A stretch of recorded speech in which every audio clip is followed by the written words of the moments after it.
আল্লাহর প্রশংসা করে করে কোনোদিন শেষ করা যাবে? এজন্য কখনোই যেন অভিযোগ না করি আল্লাহর কাছে, কমপ্লেইন যেন না করি। Instead of complaining we should praise more and more. বেশি বেশি প্রশংসা করতে হবে, অভিযোগ করা যাবে না। অনেকের অনেক দুঃখ, অভিযোগ, জাল্লা আমার এটা দিল না, ওইটা দিল না, আমার পাশে সে বড় হয়ে গেল, ও চাকরি পেয়ে গেল, ও ব্যবসায় উন্নতি করলো, ও ভিসা পাইলো, আমি পাইলাম না। আফসোস, ও আফসোস করতে করতে মরবে, ঠিক কি না? আর প্রশংসা যে করবে তাকে নেয়ামতের বাড়ি ধারা আরো বাড়িয়ে দিবে কে? এজন্য আফসোস করব না প্রশংসা করব, অভিযোগ করব না শুকরিয়া করব। আল্লাহ অনেক দিয়েছে, ঠিক কি না? আপনারা শেখ সাদি রাহিমাহুল্লাহর নাম শুনে থাকবেন। বালাগাল উলা বিকামালিহি কাশাফাদ দুজা বিজামালিহি, এই কবিতা লিখে উনি বিখ্যাত হয়েছিলেন। উনি পার্সিয়ান পয়েট, ইরানি একজন কবি। তো ওনার একবার আর্থিক সমস্যা যাচ্ছিল, দৈন্যতা যাচ্ছিল, টাকা পয়সা ছিল না, ফলে ওনার পায়ে দেওয়ার মতো জুতা ছিল না। তো খুব আফসোস করতেছে, হায় রে, আমি এত বড় কবি, আমার পায়ে দেওয়ার মতো জুতা নাই। আফসোস করে ঘর থেকে বের হলেন, দেখলেন এক ভিক্ষুক ভিক্ষা করছে, ওর পাই নাই। কি নাই? আর কবি সাহেবের কি নাই? ওনার জুতা নাই, এজন্য দুঃখ। বের হয়ে দেখে সাইল ভিক্ষুক, ওর পা নাই। এবার উনি সেজদায় পরে আল্লাহর ডেকে বলে, আল্লাহ শুকর আলহামদুলিল্লাহ, অনেক ভালো আছি। শুকর আলহামদুলিল্লাহ, বেশ ভালো আছি, অনেক সুখে আছি। এজন্য সুখ হচ্ছে আলহামদুলিল্লাহর ভিতরে। সুখ আছে কিসের ভিতরে? যে কোনো পরিস্থিতিতে আমরা থাকি না কেন, বিপদে আপদে, সকালে বিকালে, শীতকালে গ্রীষ্মকালে, আমরা কি পড়ব? আলহামদুলিল্লাহ পড়ব। এর কারণ চাহিদার কোনো শেষ নাই। যার আছে যত বেশি, সে চায় তত বেশি। দেখবেন যার সাইকেল আছে ও হুন্ডা চায়, চায় না? আরো নিচ থেকে যদি বলি, যার পা নাই ও চায়, আল্লাহ আমার যদি দুইটা পা থাকতো। কথা বলেন, পা নাই এরকম লোক আছে না এলাকায়? সে হেঁটে যাওয়া লোকদের দিকে তাকিয়ে থাকে, আর তার স্বপ্ন থাকে ওইটাই, আমার যদি পা থাকতো। হেঁটে হেঁটে হেঁটে যারা বাজারে যায়, স্কুলে যায়, কলেজে যায়, ওদের আফসোস যারা সাইকেল চালায় ওদেরকে দেখে, তাই না? সাইকেল থাকলে খুব ভালো হইতো, সাইকেল চড়ে চড়ে বাজারে যেতে পারতাম। সাইকেলওয়ালারও আফসোস আছে, সে আফসোস করে হুন্ডাওয়ালাদের দেখে, মনে মনে ভাবে যদি ভো ভো থাকতো, হ্যাঁ, একেবারে যেতে পারতাম। হুন্ডাওয়ালাদের আফসোস হচ্ছে প্রাইভেট কারওয়ালাদের দেখে, ইস আমার যদি একটা কার থাকতো। যার কার আছে ও আফসোস করে, ইস আমার যদি একটা প্লেন থাকতো। যার প্লেন আছে ও বলে, ইস আমার যদি একটা কপ্টার থাকতো, if I had a copter, আমার যদি একটা হেলিকপ্টার থাকতো, উড়াল মারতাম। কথা বলেন। তাহলে এই চাহিদার, ডিমান্ডের, হিউম্যান ডিমান্ডসের কোনো শেষ আছে? যে এলাকার ছোট্ট মেম্বার, ওই মেম্বার ভাই চায় কি করে চেয়ারম্যান হওয়া যায়। কথা বলেন। যিনি চেয়ারম্যান হয়ে গেলেন, উনি এবার ভাবে কি করে MP, member of the parliament হওয়া যায়, তাই না? আচ্ছা, এমপি যিনি হয়ে গেলেন, উনি আরেকটু উপরে যেতে চায়, ভাবে যদি একটু একটু যদি যাইতে পারি, একটা মন্ত্রণালয় যদি পাইতাম, হ্যাঁ, মিনিস্ট্রি যদি একটা পেতাম, কতই না ভালো হতো। তো মন্ত্রী যিনি হইল, উনি, ওনার অনেক শখ, ইস আর একটা জায়গা বাকি, হ্যাঁ, কি নাম ওইটার? PM, prime minister. কিন্তু এই দেশে অসম্ভব। কথা বলেন, এই দেশে প্রাইম মিনিস্টার হওয়া যাবে? এক দুজন এদের মধ্যে ধাক্কাধাক্কি, এবং ওনাদেরকে মেনে নিতে হবে। আপনি বাঁচেন আর মরেন, ওনারাই প্রাইম মিনিস্টার। কথা বলেন। তাহলে এই কথাগুলো বলার উদ্দেশ্য হচ্ছে, হিউম্যান ডিমান্ডসের কোনো শেষ নাই, আনলিমিটেড হিউম্যান ডিমান্ডস। এজন্য বিশ্বনবী বললেন, লাউ আন্না লিকুল্লি ইবনি আদামা ওয়াদিয়ান মিন যাহাব আহাব্বা আইয়াকুনা লাহু ওয়াদিয়ান ওয়া লা ইয়ামলা আফাহু ইল্লা তুরাব। আল্লাহ বলেন, এই বনি আদমের প্রত্যেককে যদি একটা করে স্বর্ণের পাহাড়ের মালিক বানিয়ে দেয়া হয়, কিসের পাহাড় দেখছেন জীবনে? আচ্ছা, স্বর্ণের পাহাড়ের যদি মালিক বানিয়ে দেয়া হয়, আহাব্বা আইয়াকুনা লাহু ওয়াদিয়ান, একটা করে স্বর্ণের পাহাড়ের মালিক বানিয়ে দিলেও সে চাইবে কিভাবে আরো একটা স্বর্ণের পাহাড়ের মালিক হওয়া যায়। আচ্ছা, একটু বুঝে শুনে উত্তর করবেন। একটা স্বর্ণের পাহাড়ের মালিক যদি আমি হই, শুধু আমি কেন, আমার 14 পুরুষ এটারে বিক্রি করে খেলেও কি শেষ করতে পারবো? তো আমার আরেকটা লাগবে কেন? আরেকটা দিয়ে আমি কি করব? স্বভাব। বিশ্বনবী বললেন, সবশেষে হাদিসের শেষাংশে বললেন, ওয়ালাইয়ামলা আফাহু ইল্লা তুরাব, কবরের মাটি ছাড়া কোনো কিছুই মানুষের এই জিহ্বাটারে থামাতে পারবে না। চিৎকার করে বলেন ঠিক কি না? এজন্য যার আছে বেশি ও চায় বেশি, এই ডিমান্ডটারে একটু কমাতে হবে, আল্লাহর কাছে শুকরিয়া করতে হবে। অর্থের প্রয়োজন আছে, কিন্তু এটার হৃদয়ে স্থান দেয়া যাবে না। এটা হাতে আসবে আবার চলে যাবে, ঠিক কি না? হৃদয়ে স্থান থাকবে কার?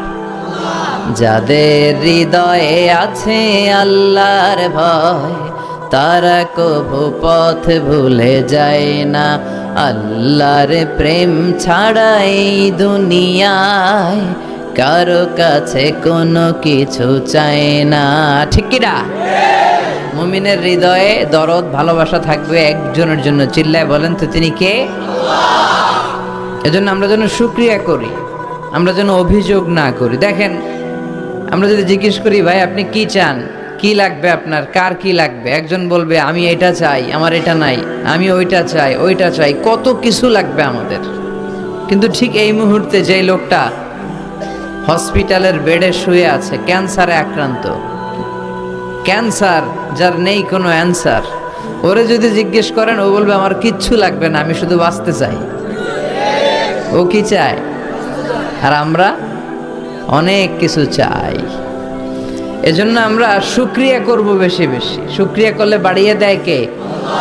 বিশ্বনবী দোয়া করতেন, আল্লাহুম্মা জাআলনি সাবুরা ওয়া জাআলনি শাকুরা ওয়া জাআলনি ফি আইনি সাগীরা ওয়া ফি আ'য়ুনিন নাসি কাবীরা। আল্লাহ, আপনি আমারে ধৈর্যশীল বানান, আপনি আমারে শুকরগুজার বান্দা বানান। আল্লাহ, আমার চোখে আপনি আমারে ছোট বানান, গোটা বিশ্বের মানুষের চোখে আপনি আমারে বড় বানান। সবাই পড়ি আমিন। এজন্য সবসময় প্রশংসা করব কার? কম কম না বেশি বেশি? সবসময় শুকরিয়া করতে রাজি আছি তো? আল্লাহ সব সময় যেন আমরা তোমার শুকরিয়া করতে পারি, তুমি তৌফিক দাও। আরো জোরে পড়ব সবাই আমিন। আড়াইবাড়ি দরবার শরীফের পীরে কামেল আল্লামা মুহাম্মদ গোলাম হাক্কানি রাহিমাহুল্লাহ, আল্লাহ ওনার কবরটাকে তুমি নূর দিয়ে পরিপূর্ণ করো। আল্লামা মুহাম্মদ গোলাম হাক্কানি রাহিমাহুল্লাহ কমপ্লেক্সের শুভ উদ্বোধন ও তাফসিরুল কোরআনের প্রোগ্রাম। স্থান হচ্ছে মেটংঘর ভুইয়াবাড়ি প্রাঙ্গণ, থানা হচ্ছে বাঙ্গোরা বাজার, উপজেলা মুরাদনগর, জেলা কুমিল্লা। আপনারা শুনেছেন যে আমার দাদার বাড়ি এখানে মুরাদনগরে পরমতলাতে। আলহামদুলিল্লাহ, জীবনে এসেছিলাম কয়েকবার, খুব বেশি আসা হয় না। আমার জন্ম হয়েছে আবার ঢাকায়, ঢাকার ডেমরা থানায়। আমার জন্মের অনেক আগ থেকেই আব্বা আম্মা ওইখানে থাকে, ফলে আমি হয়ে গেছি ঢাকাইয়া। ঢাকাইয়াও হয়েছি, আবার কুমিল্লারও রয়ে গেছি, মানে কুমিল্লাতে আবার বিয়ে করছি। এই যে আমার নানা শ্বশুর, পেশা বছর হচ্ছেন আমার নানা শ্বশুর। তো এই জন্য অনেকে আমার পরিচয় নিয়ে খুব কনফিউশনে পড়ে, আসলে আমি কি কুমিল্লার না ঢাকার। আমি বলি দুইটারই, কুমিল্লাও আমার বাড়ি, ঢাকাও আমার বাড়ি। ঢাকা আমার জন্মস্থান, আর কুমিল্লা আমার দাদার বাড়ি।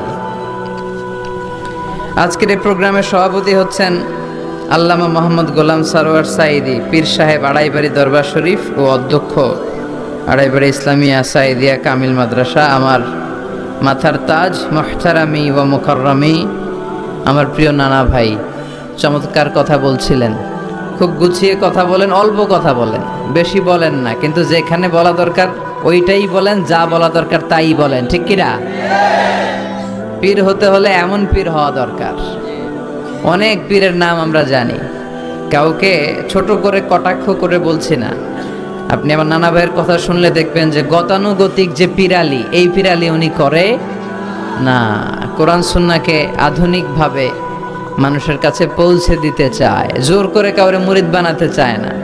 ওনার কাছে মুরিদ হতে আসলেও উনি বানাইতে চায় না, আগে অন টেস্ট করে, পরীক্ষায় রাখে যে আপনি এই বাজে অভ্যাসগুলো ছাড়তে পারবেন কিনা, এগুলো করতে পারবেন কিনা। এবং নানা ভাই মনে করে ওনার হাতে হাত রেখে কেউ বায়াত হওয়া মানে ওনার রেসপন্সিবিলিটি অনেক বেড়ে গেল। উনি এই রেসপন্সিবিলিটি থেকে মুক্তি চায়, উনি বানাতে চায় না।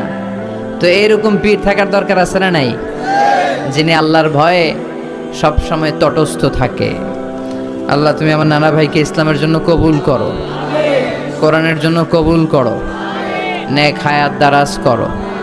কোরআন সুন্নাহর কথাগুলো তিনি যেমনভাবে প্রকাশ করে যাচ্ছেন, আমরণ যেন আপসহীনভাবে কোরআন সুন্নাহর কথা প্রকাশ করতে পারে। আল্লাহ তুমি তৌফিক দাও। আল্লাহর কাছে কামনা করছি যে অল্প কিছু সময় আমরা কথা শুনবো, সরাসরি কোরআন থেকে শুনবো, পড়ি ইনশাআল্লাহ। কোরআন থেকে কথা শোনার সবচেয়ে বড় একটা ফজিলত হচ্ছে এই কথার মধ্যে কোনো গোজামিল নাই, কোনো ভুল নাই, কোনো সন্দেহ নাই। চিল্লায় বলেন ঠিক কিনা? এবং কেউ কি এই কোরআনের ব্যাপারে কোনো সন্দেহ, কোনো ভুল, কোনো ইনকনসিস্টেন্সি প্রমাণ দিতে পেরেছে? পারে নাই, পারবেও না। This is the book whereof there is no doubt, no suspicion in it, and a guidance to those who are muttaqin. আল্লাহ বললেন যালিকাল কিতাব লা রাইবা ফি হুদাল লিল মুত্তাকিন। এটা এমন বই যে বইয়ে কোনো ভুল নাই, কোনো সন্দেহ নাই, এবং মুত্তাকিনদের জন্য হেদায়েতের গাইড বুক করে এই বইটারে পাঠালো কে? এজন্য এই বইটা আমরা বুক সেলফের একেবারে উপরের তাকে রাখবো, যাতে ধুলা বালি আর মাকড়সার বাসা এটা ময়লা হয়ে থাকে। হ্যাঁ, কোথায় রাখবেন? একেবারে হাতের কাছে রাখবো, হাতের কাছে রাখবো। পৃথিবীর সবচাইতে নন্দিত এই কিতাবটা আজকে সবচাইতে বেশি নিগৃহীত, উপেক্ষিত। বুক সেলফে রাখে, তাও একেবারে উপরের তাকে, কারণ বছরে 1-2 বার কামে লাগে। কেউ মরলে, কথা বলেন, মারা গেছে, এখন সামনে বসে বসে কোরআন তেলাওয়াত করতে হবে। কোরআন এসেছে জীবিত মানুষদের জন্য। কোরআন নিজেও জীবিত কিতাব, আলোকিত করেও জীবিতদেরকে। চিল্লায় বলেন ঠিক কি না? কিতাবুন হাই, জীবিত কিতাব, ওয়াকিং এনসাইক্লোপিডিয়া, চলমান বিশ্বকোষ। যাই জিজ্ঞেস করবেন তথ্যের সম্ভার, তথ্য উপাত্ত আর ইনফরমেশন এই কোরআনের ভেতরে আছে না নাই? মানব সমস্যার সব সমাধান আছে। এজন্য এই বইটাকে বলা হয় দ্য প্রবলেম সলভিং মেথোডোলজি। এই কোরআন আপনার সব প্রবলেমকে সলভ করে দেয়। It's not a problem creating methodology. এটা জীবনের কোথাও সমস্যা বাধায় না। কোরআন কোথাও সমস্যা লাগায়?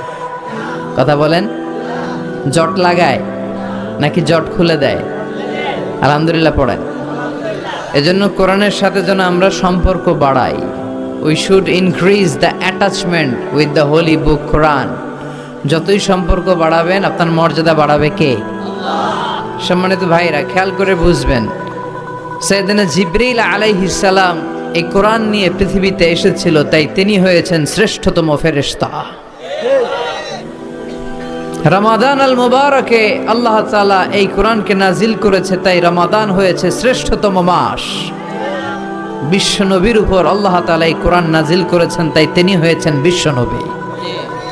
আমরাও যদি এই কোরআনের সাথে সম্পর্ক লাগাই, আমাদের মর্যাদাও এরকম আকাশচুম্বী করে দিবে কে? এজন্য কোরআনের সাথে অ্যাটাচমেন্ট বাড়ানোর দরকার আছে না নাই? প্রতিদিন যেন আমরা কোরআন তেলাওয়াত করি, প্রতিদিন যেন কোরআনের বঙ্গানুবাদ পড়ি। যা বলার সব বলা হয়েছে, নতুন করে আল্লাহ কিছু বলবে না। এজন্য কোরআন থেকে নূর নিয়ে যেন আমরা নিজেদেরকে আলোকিত করি। কোরআনের একটা নাম হচ্ছে নূর, একটা নাম কি? লিতুখরিজান নাস মিনাজ যুলুমাতি ইলান নূর। এই কোরআনকে আমি পাঠিয়েছি অন্ধকারাচ্ছন্ন মানুষগুলোকে আলোর পথে নিয়ে যাবার জন্য। কোরআন মানুষকে আলোকিত করে, কোরআন মানুষকে জাহালাত বা অন্ধকার শিক্ষা দেয় না। এজন্য আসুন কোরআনের সাথে সম্পর্ক বাড়াই এবং নিজেদেরকে আলোকিত করি। আর এই কোরআনের যেখান দিয়ে আমরা কথা শুনি না কেন, সেটা নাই, লা তুহসা আজাইবুহু ওয়ালা তাবলা গরাইবুহু ফিহি মাসাবিহুল হুদা ওয়া মানারুল হিকমা। কোরআনের আশ্চর্যান্বিতার কোনো শেষ নাই, কোনো শেষ নাই। যতই পড়বেন ততই আশ্চর্য হবেন। সুবহানাল্লাহ পড়বেন না? ওয়ালা তাবলা গারাইবুহু, এটা কখনো পুরাতন হবে না, জীর্ণ শীর্ণ হবে না। সূরা ফাতিহা যারা আমরা পড়েছি লক্ষ লক্ষ বার, যাদের বয়স 50 কিংবা 60, কত লক্ষ বার সূরা ফাতিহা পড়েছি, কোনো হিসাব আছে? তারপরেও কোনোদিন কি মনে হয়েছে যে সূরা ফাতিহাটা পুরান পুরান লাগে? 60 বছর ধরে সূরা ফাতিহা দিয়ে শুরু করছি নামাজ, কালকে থেকে কুল হুয়াল্লাহ দিয়ে শুরু করব, এরকম কেউ বলে? কোরআন পুরান লাগে? চির নতুন, এভারগ্রিন, সবুজ, চির সবুজ, চির নতুন, এটা কখনো পুরাতন হয় না। ফিহি মাসাবিহুল হুদা, কোরআনে আছে হেদায়েতের মশাল। ওয়া মানারুল হিকমা, আর কোরআন হচ্ছে বিজ্ঞানের সুউচ্চ মিনার। কোরআনের ভিতরে বিজ্ঞানের তথ্য উপাত্ত আছে না নাই? আপনি কোরআনে বর্ণিত cosmic symbols, natural phenomena, scientific indications গুলো যদি পড়েন আপনি অবাক হবেন, কপাল ঘষে ঘষে আল্লাহর সিজদা দিবেন, ঠিক কি না? এজন্য আসুন কোরআনের সাথে সম্পর্ক বাড়াই, প্রতিদিন কোরআন পড়ব, ধীরস্থির ভাবে পড়ব। ওয়ারাত্তিলিল কোরআনা তারতিলা। আনাস রাদিয়াল্লাহু তাআলা আনহুকে জিজ্ঞেস করা হলো, আনাস, আল্লাহ রাসূলের কাইফা কানা কিরাআতু রাসূলিল্লাহ, আল্লাহ রাসূলের কিরাত কেমন ছিল? তিনি বললেন, কানাত মাদ্দান, আল্লাহ রাসূল সাল্লাল্লাহু আলাইহি ওয়াসাল্লাম টেনে টেনে তেলাওয়াত করতেন, টেনে টেনে তেলাওয়াত করতেন। এই যে একটু আগে তেলাওয়াত হচ্ছিল সূরাতুল মুলকের, কত সুন্দর টেনে টেনে সে পড়েছে, এইভাবে বিষ্ণু সাল্লাল্লাহু আলাইহি ওয়াসাল্লাম টেনে টেনে পড়তেন। উম্মে সালামা রাদিয়াল্লাহু তাআলা আনহাকে জিজ্ঞেস করা হলো, কাইফা কানাত কিরাআতু রাসূলিল্লাহ ইয়া উম্মুনা, ইয়া উম্মানা, আমাদের মাতা, আমাদের প্রিয় নবীর তেলাওয়াত কেমন ছিল?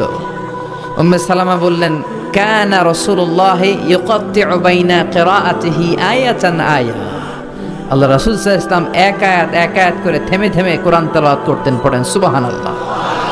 এক আয়াত পড়তেন, থামতেন, আবার আরেক আয়াত শুরু করতেন, আবার আরেকটা আয়াত পড়তেন, আবার থামতেন, আরেক আয়াত শুরু করতেন। প্রতিটা অক্ষর, প্রতিটা উচ্চারণ কেটে কেটে দেখা যেত, বোঝা যেত। চিল্লায় পড়েন আল্লাহু আকবার। আর আমাদের তেলাওয়াতের কি অবস্থা? তারাবির নামাজের কি অবস্থা? আমাদের ম্যাটন ঘরের কি অবস্থা? জাপানের বুলেট ট্রেন ফেল, ঠিক কিনা? কোন দিক দিয়ে আযাবের আয়াত যায়, কোন দিক দিয়ে জান্নাতের আয়াত যায়, কোন দিক দিয়ে সূরা ইয়াসিন গেল, কোন দিক দিয়ে আর রহমান গেল, কোথায় সূরা ইউসুফ গেল, কেউই টের পায় না। রুব্বা খারিলিল কুরআন ওয়াল কুরআনু ইয়ালআনহু, কোরআনের অনেক কারি আছে, তেলাওয়াতকারী আছে, আবৃত্তিকারী আছে, যাদেরকে কোরআন রহমত, মার্সি এন্ড ব্লেসিংস না দিয়ে গজব দেয়, লাআনত দেয়। আল্লাহ ওই ধরনের